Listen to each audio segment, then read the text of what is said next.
All right. Good morning, Kevin. Thank you for being with us. Yeah, thanks for having me, Ross.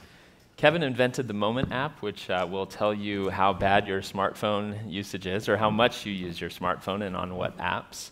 And I wanted to start by asking whether there was like a moment of personal guilt that precipitated this program. Yeah, definitely. So it happened about 5 years ago. I was, working as an app developer and spending a lot of time on my phone during the day. And in the evening, I was spending tons of time on my phone. So I had this moment of, this just feeling that I was using my phone too much, but I really just had no idea. And I see everything through like app-colored glasses. So I was like, oh, I'll just build an app and it'll like fix the problem. So I did that, found out how much I was using my phone, was surprised by that, and secretly installed it on my wife's phone. Just to find out how much she was using her phone, which was not the right approach. But that's how Moment came about, and released it publicly. And I've heard that a number of times. Just I had no idea how much I was spending on my phone. Can we get an account of the conversation when you told her that you had? It was definitely more confrontational than it should have been. She likes to use Instagram, and It helped us in the long run just to have a conversation about when we're using our phone in the evening in front of each other, especially. So how many people have downloaded this app? Something like 6.5 million. 6.5 million, okay. Over 5 years. And you're able to see, I'm sure some of it's anonymized, but like you're able to see in aggregate how much people are using these apps. What have you learned? Yeah, exactly. So there is a lot of like interesting sort of aggregate data, and that changes over time. There's the amount that people use certain apps is surprising, kind of just as a whole, and also at an individual level. And also, Moment tries to help you determine like what's a happy amount of usage for a particular app. So there's this data. So this is how social media usage has changed over the past year, kind of. Facebook and Snapchat have gone down a little bit, and Instagram, like the happy place where people share, pleasant photos of their vacation or their kids or something, has gone up. So it's interesting, but then there's this like happiness data that Moment measures, and it basically just asks people, are you happy with the amount of time you're spending on certain apps? And actually, the most used apps are also the most unhappily used apps, kind of as you'd intuitively expect. But people who spend an hour a day on Instagram are very unhappy with it, but there's this happiness cliff for each app. I call it the happiness cliff. So it's like this amount of time where you're happy with the benefits of keeping up with friends on Instagram or Facebook, but then there's this rabbit hole you can kind of get into with a lot of these apps, and that's the something that Moment measures. So there's this. Generally, the more you use a particular app, especially like a social media app, the more unhappy you're going to be with it. So the average, generalizing this chart is like if you're spending 20 minutes a day on Instagram, there's probably a lot of benefits to that. But if you're spending 40 minutes plus, it's going to lead to unhappiness and other negative emotions. I note that your own app is on here, Moment. And exactly, yes. Unhappiness cliff is actually pretty quick. Is that because people find it really confronting? That's a good point. I mean, I don't know who's spending 25 minutes a day on Moment, but someone is apparently. So that's one thing that's kind of funny about Moment is it's an app, but it's an app that I actively measure like how long people are spending on it and try to reduce that. So like the average person opens Moment for 3 seconds and then puts it away. They're shame, well, I guess it's partly shame, but it's not meant to capture attention, and you shouldn't be spending 5 minutes analyzing your phone use like on your phone. That's kind of not the point. Do you find, I know that you wouldn't have data for this, but you have been thinking about this more than most people. Are there particular behaviors on social media that you think, like it's, as you say, you see your friend's vacation pics and that's all great, but then you get to like the Alex Jones memes or something way down in the feed, and then that's where the cliff is. Like, what is it that people do that makes it an unhealthy experience?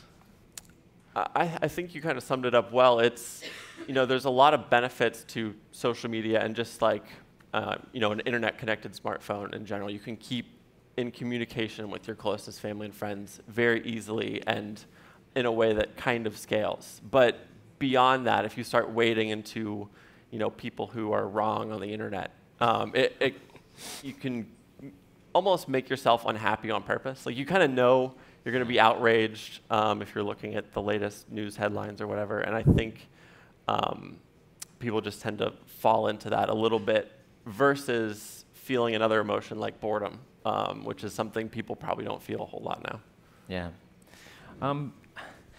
Do you feel like a lot of, well, so let me ask you this. A lot of the language around this behavior has appropriated the language of addiction and detox as one of the sort of supposed therapies for it. Do you think that's appropriate? I do. I think it's different than a substance addiction or a physical addiction, but it's definitely more of a behavioral addiction. Filling these voids of boredom or, momentary unhappiness with something distracting. So I think it is in the same realm, probably not to the same level, though, as like a substance. One of the reasons that I find myself resisting that frame is that I feel like a lot of this is structural. I know for many people in this room, I suspect that part of their day-to-day responsibilities or their job are to be sort of ambiently aware of what's happening after hours in their inbox or on Slack.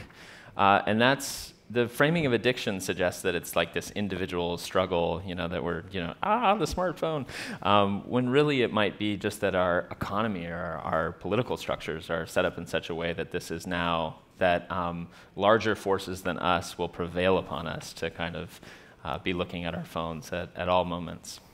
Yeah, I think that's absolutely right. And there is a lot of pressure to always be connected, in case of emergency for work or for family, but there is a lot of steps individuals can take to sort of set better expectations. And that's a unique problem we're working on with Moment. As we expand our team, we shouldn't, we have an app about, putting down your phone. We shouldn't expect people to answer emails after 5 p.m. So it's something that probably will take time to do on an individual level, and just, setting up the, proper processes to handle emergencies or, the average things that happen after 5 p.m., just so you can get some, really in-depth family time without the phone or work just sort of always being, that white noise in the background sort of worrying you.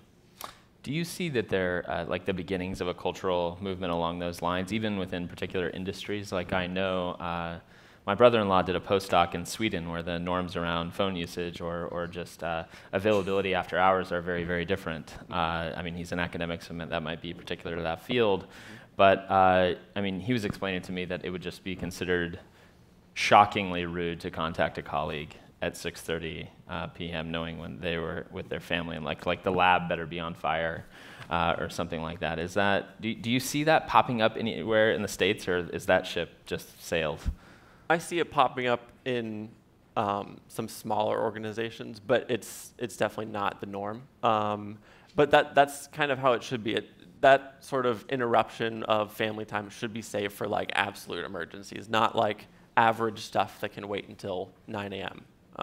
The next day. So it's something that I see happening a little bit. But I think the more people, experience like a true like detox, like you said, the more it's like I discovered like a person like that I knew I was, but like I've just been sort of numb to this distraction, and you kind of discover something about yourself that people crave more and more.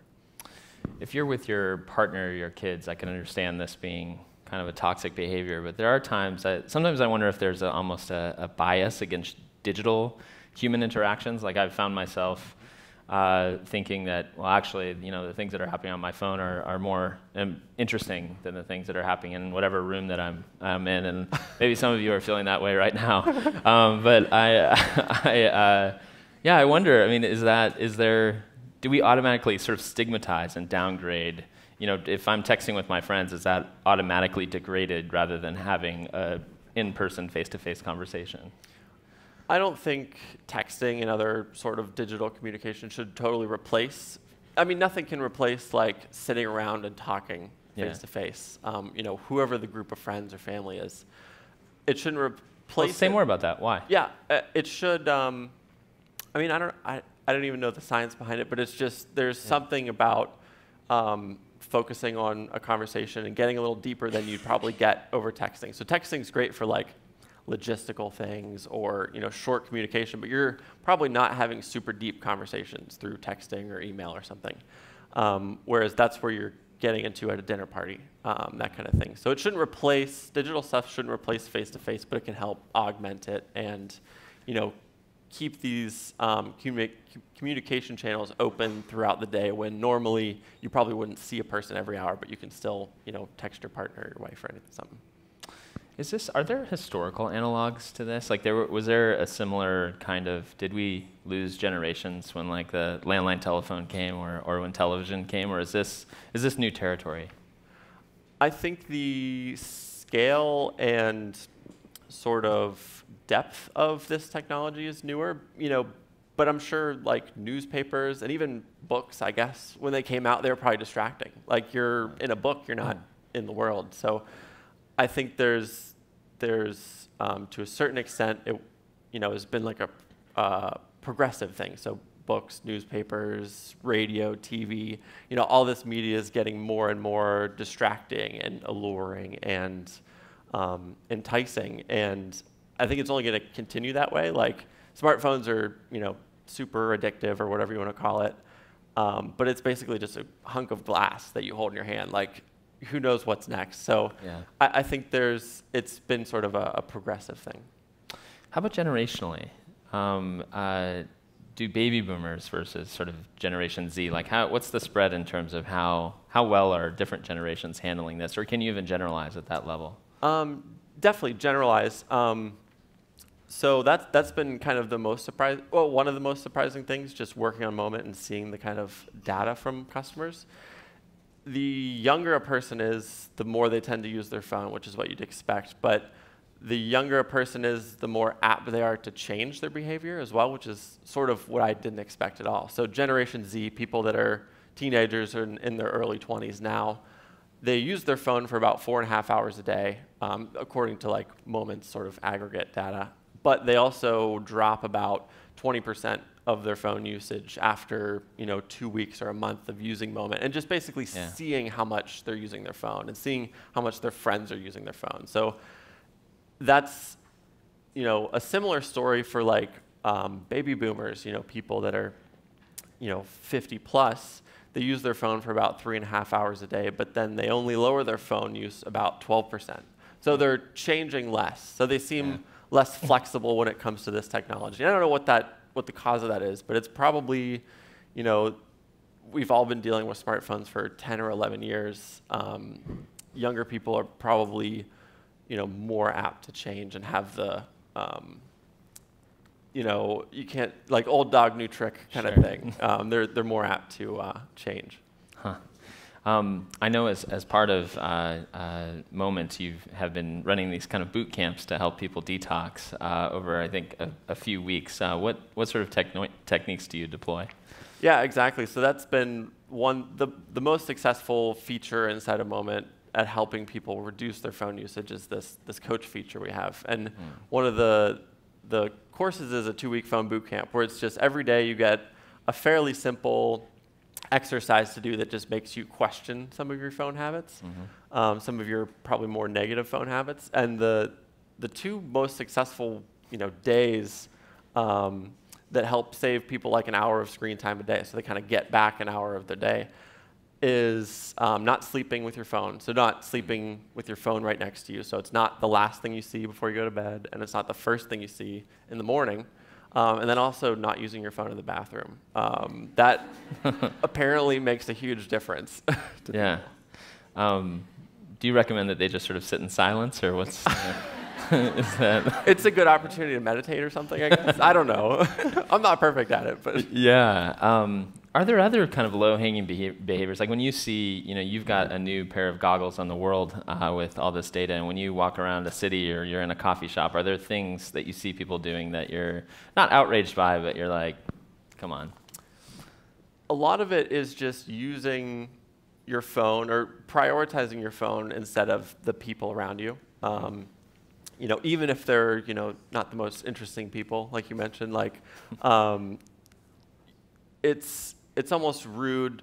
I mean, to choose your phone and whatever is on your phone over the people in front of you is, I think, rude, and I think that's becoming more like stigmatized. Yeah.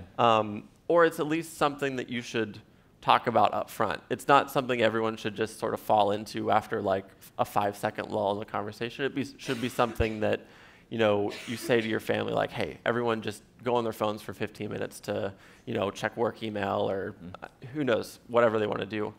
And then, you know, I'll kind of regroup after that. But it should be a conversation people have before, not rather than just like sort of falling into their phones. Have you found that being a sort of ambassador for this has made you a sort of target? Like, are people always trying to catch you out using your phone or anything like that? I'm pretty good with that.